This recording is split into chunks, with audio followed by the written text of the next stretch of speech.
time to play America's fastest growing new game. Are you qualified to criticize Barack Obama on this? TV's Frank, who's today's contestant? John, he's a former vice president, torture defender, and architect of the Iraq invasion who enjoys grunting, grimacing, and high cholesterol meals. Dick Cheney! Thanks, TV's Frank. All of Mr. Cheney's clips come courtesy of the Sean Hannity Show, where Sean lubed up his nose when Mr. Cheney phoned in an interview to call the 9/11/12 attack on the U.S. consulate in Benghazi, quote, one of the worst incidents I can remember in my career.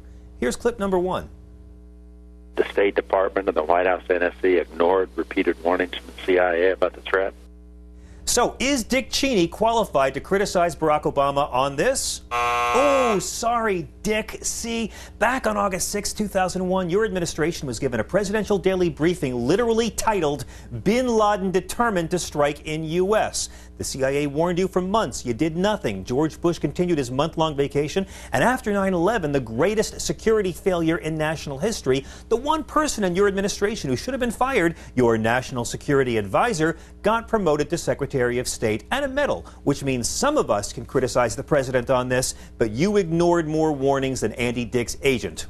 You know, John, I just realized this show is like the Vietnam War. How so, Frank? Because Dick Cheney isn't here. Well then, here's clip number two.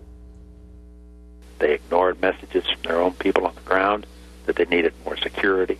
Indeed, they reduced what was already there. Okay, so is Dick Cheney qualified to criticize Obama on this? Oh, too bad, Dick. You see, back in 2011, when the GOP House was voting on crippling budget cuts for security, it was Hillary Clinton, the person this is really all about, isn't it? Who told reporters following a lunch with John Boehner, quote, the scope of the proposed House cuts is massive. The truth is that cuts of that level will be detrimental to America's national security. You know, John, it's kind of unfair to have a game show and invite someone who's been wrong about everything. Okay, Dick, last chance to morally qualify anything you said on Hannity. John, is Dick Cheney? In my past experience when we got into these situations, especially after 9/11, we were always on the step, locked and loaded, ready to go on 9/11.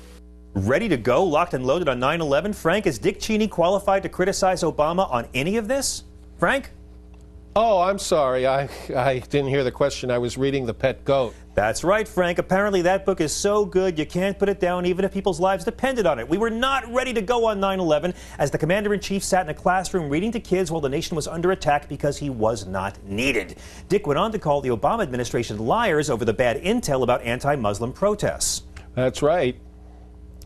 And we all know bad intel is only an acceptable excuse when it leads to invading another country that never attacked us and 4,000 soldiers getting killed. Right you are, Frank. Dick Cheney also lied extensively about WMD's and Iraq's connection to 9/11. And of course, Mr. Cheney was quick to not mention the attacks during his administration on the embassies or consulates in Karachi, Uzbekistan, Jeddah, Damascus, Istanbul, or Yemen, all leading to dozens of deaths with no Republican outrage. You see, Dick Cheney, you're not morally, intellectually, ethically, or historically qualified to criticize any of the administration's actions in Benghazi. But don't feel bad, Mr. Cheney. We have a lovely parting gift for playing. What is it, Frank?